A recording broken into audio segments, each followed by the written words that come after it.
અરવલ્લી જિલ્લામાં પર્યાવરણ જતન અને વૃક્ષારોપણના સંદેશ સાથે 77મા જિલ્લા કક્ષાના વન મહોત્સવની ઉત્સાહભેર ઉજવણી કરવામાં આવી, જ્યાં મેઘરજની સરકારી વાણિજ્ય કોલેજ ખાતે યોજાયેલા આ વન મહોત્સવ કાર્યક્રમમાં રાજ્યના મંત્રી પીસી બરંડા ખાસ ઉપસ્થિત રહ્યા હતા.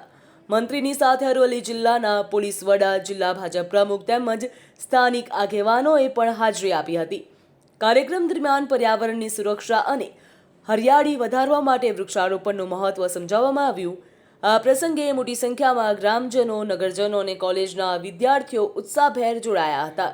ઉપસ્થિત તમામ મહાનુભાવો દ્વારા કોલેજ કેમ્પસમાં છોડ વાવીને એક પેડ માં કે નામ અને હરિયાળા ગુજરાતનો સંદેશ આપવામાં આવ્યો હતો.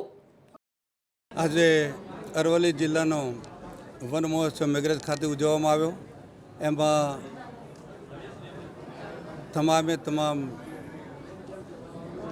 પદાધિકારીઓ ઉપસ્થિત રહ્યા, વન વિભાગ ઉપસ્થિત રહ્યું, વહીવટી તંત્ર પણ ઉપસ્થિત રહ્યું અને મોટી સંખ્યામાં ગ્રામજનો, ભાઈઓ અને બહેનો ઉપસ્થિત રહ્યા.